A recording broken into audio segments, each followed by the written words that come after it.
Mas, Basília, Uribe, queria pedir para vocês continuarem aqui com a gente, porque nós vamos mudar de assunto para um outro tema bastante importante também, porque durante uma entrevista dada ontem, quarta-feira, pelo presidente da República, Jair Bolsonaro, ao jornal Gazeta do Povo, o presidente voltou a atacar, depois de algum tempo de paz, o ministro do Supremo Tribunal Federal, Alexandre de Moraes.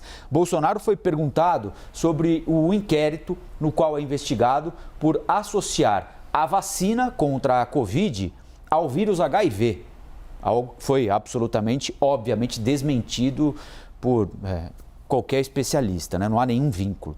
Ao comentar o caso, o presidente lembrou de outras decisões tomadas por Moraes, dizendo que o ministro está avançando. Essa foi a expressão utilizada pelo presidente e nós vamos ouvi-lo agora.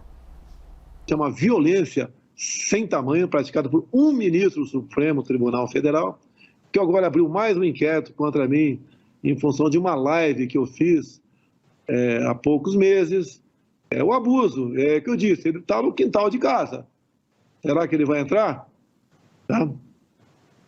Será que ele vai ter coragem de entrar? Não é um desafio para ele. Quem está avançando é ele, não sou eu. Nessa mesma entrevista ao jornal Gazeta do Povo, o presidente Bolsonaro voltou a falar que poderia jogar fora da Constituição, isso nas palavras dele, mas reforçou que não pretende fazer isso. Vamos ver. Tudo tem um limite. Eu jogo dentro das 4 linhas e quem for jogar fora das 4 linhas não vai ter o beneplácito da lei.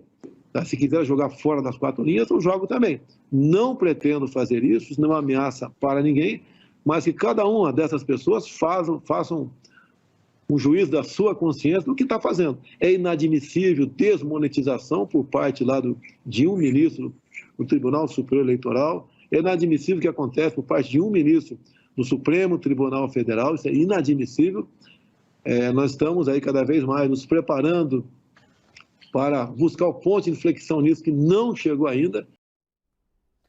Bom, nós procuramos o ministro Alexandre de Moraes e o Supremo para saber se tinham a intenção de comentar as declarações do presidente, mas por enquanto não tivemos retorno. Assim que houver retorno, ele vai ser comunicado a todos que nos acompanham, como sempre.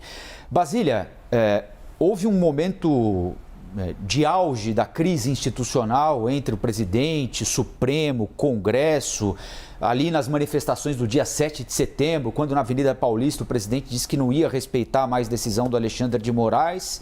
E aí vem o ex-presidente Temer, ajuda o presidente Bolsonaro a elaborar uma carta, estabelece um contato telefônico entre o presidente Alexandre de Moraes e desde então a fervura da água baixou. Está na hora de marcar uma passagem para o presidente Temer voltar a Brasília? Olha, o calendário eleitoral não formaliza, mas a campanha de 2022 já começou, Todos esses movimentos e discursos desses pré-candidatos, ou candidatos mais do que visíveis, como o próprio presidente Jair Bolsonaro, devem ser acompanhados com lupa. E com essa interpretação também, eles estão se exibindo, se mostrando, tentando conquistar o voto de quem ainda não tem, ou reafirmar o apoio de quem vota mesmo neles, Então a gente vê como essa disputa ferrenha ali de discurso entre Tebet e Pacheco, algo que nunca aconteceu, E agora, Tebet, uma vez configurada pré-candidata, se colocando mais de forma acentuada, num discurso no plenário. A regra também vale para o presidente Jair Bolsonaro, só que mais do que isso. Ele mira contra um dos seus alvos preferenciais no Supremo Tribunal Federal, que é o ministro Alexandre de Moraes, interrompendo, esse período de trégua de 4 meses, aí sem ataques, todo mundo com as barbas de molho, para mostrar que Bolsonaro continua sendo Bolsonaro e que o seu eleitorado mais cativo, aquele das redes sociais, o pessoal da torcida, do clique, do view, pois pode ficar aí com a pipoca na mão, porque teremos sempre um repertório de Bolsonaro batendo em suas bandeiras preferenciais, enfim, e seus alvos também, como o próprio ministro Alexandre de Moraes, que está sendo atacado tão somente porque o STF confirmou a prisão de Zé Trovão, esse ativista, caminhoneiro bolsonarista, né? Ou seja, manteve a prisão deste rapaz, ele que é acusado de incitar violência, promover, né, conclamar atos antidemocráticos, enquanto a defesa pedia mesmo a prisão domiciliar mediante tornozeleira eletrônica. Agora, Uribe, o presidente Bolsonaro fala que Moraes continua avançando, mas esqueceu de mencionar que agora em novembro desse ano, agora no começo desse mês, o Alexandre de Moraes suspendeu aquele pedido de quebra de sigilos feito pela CPI da pandemia do presidente Bolsonaro. Isso aí ele não lembrou na hora de falar que ele continuava avançando, né? É uma questão de ocasião, né? O que lembrar, o que interessa ao presidente Jair Bolsonaro lembrar e o que não interessa se recordar. Lembra aquela plaquinha que se coloca? Nós temos X dias sem incidentes com o Supremo Tribunal Federal. Nós tínhamos 3 meses, agora voltamos ao zero, voltamos a um incidente novo. A questão é que houve um elemento novo nesses 3 meses. E o elemento novo se chama Sérgio Moro. Ele tem causado um aumento de engajamento nas redes sociais. E isso é informação da área digital do Palácio do Planalto. Me disseram que realmente caiu o engajamento ao presidente Jair Bolsonaro. Então é a hora, como a Basília Rodrigues bem ressaltou, de reorganizar a tropa. O presidente precisa que o defendam nas redes sociais. Precisa fazer frente a uma nova candidatura que o ameaça no campo da direita. Uma candidatura que, segundo pesquisa ontem divulgada pela Genial e pela Quest, chegou à marca, já passou a marca dos 10%, dos 2 dígitos.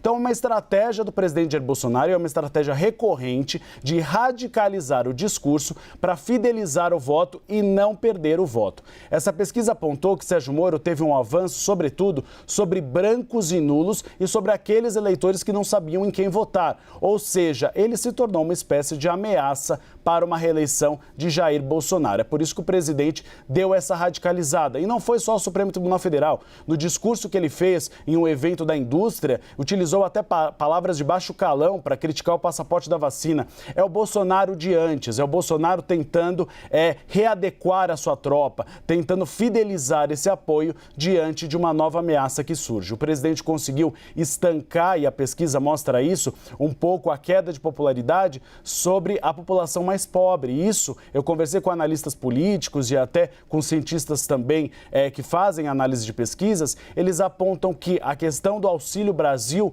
foi uma questão que pegou muito nesse eleitorado, porque é a possibilidade de um auxílio novo quando você tem um aumento da pobreza. Então o presidente está se rearmando novamente para tentar evitar a perda de votos. O problema é o adversário que ele escolhe, não é, Uribe? Porque o ministro Alexandre de Moraes não é afeito àquela tese do apanha e oferece a outra face, né? Ele é adepto de uma outra tese, do bateu, levou, né? Então,